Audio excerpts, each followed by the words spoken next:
L'homme accorde une valeur importante à la virginité. En effet, Freud écrit dans Psychologie de la vie amoureuse, exiger que la jeune fille n'apporte pas, dans le mariage avec un homme, le souvenir de relations sexuelles avec un autre n'est, il est vrai, que le prolongement logique du droit de possession exclusif sur une femme, droit qui constitue l'essence de la monogamie. Il ne fait qu'étendre ce monopole au passé.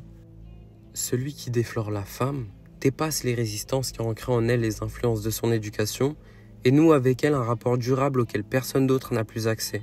La première expérience sexuelle de la femme la plonge dans un état de sujétion, inhibant les tentations extérieures et créant une certaine dépendance vis-à-vis de l'homme avec qui elle a partagé cet acte. Le tabou de la virginité s'explique premièrement par le tabou du sang. Les primitifs considèrent le sang comme le siège de la vie. Cette peur ou ce tabou du sang ne s'explique pas par la sexualité. Elle est une protection contre notre instinct sanguinaire originel et signifie implicitement notre interdiction de tuer. Deuxièmement, le primitif éprouve une angoisse latente concernant tout événement sortant de l'ordinaire qui apporte une nouveauté, une inquiétude, une incompréhension, etc. Le premier rapport sexuel au sein du mariage génère cette angoisse du fait de son importance. Le primitif cherche alors à s'en protéger par des règles de prudence, comme la ritualisation qui permet de se préparer psychiquement à cet acte.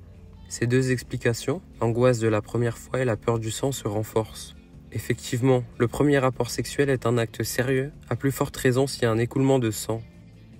Néanmoins, Freud identifie un autre tabou. Celui-là est central pour comprendre le tabou de la virginité. Ce tabou se fonde sur l'intention de la future épouse de refuser ou d'épargner au futur époux la défloration qui est inséparable au premier acte sexuel et qui noue un lien particulier entre les deux époux, comme nous l'avons vu, mettant la femme en état de sujétion. Ainsi, les trois tabous qui constituent le tabou de la virginité ont été décrits. Concernant l'importance du premier rapport sexuel, Freud souligne dans la seconde partie de son essai que la femme entretient une relation paradoxale avec l'homme qui l'a défloré lors de son premier rapport. Ce premier rapport apporte un attachement, mais aussi une hostilité envers l'homme. Hostilité pour plusieurs raisons. Par exemple, la douleur physique du premier rapport, mais aussi la conscience pour la femme d'une valeur sexuelle diminuée, provoque chez elle une vexation narcissique. Il donne d'autres raisons dans le même essai. Enfin, Freud conclut en ces termes. La défloration n'a pas pour seule conséquence d'attacher durablement la femme à l'homme. Elle déclenche aussi une réaction archaïque d'hostilité à l'homme, qui peut prendre des formes pathologiques, lesquelles s'expriment assez fréquemment par des phénomènes d'inhibition dans la vie amoureuse du couple, réaction à laquelle on peut attribuer le fait que les deuxièmes mariages se présentent si souvent tellement mieux que les premiers. Pour finir, la thèse freudienne a des limites.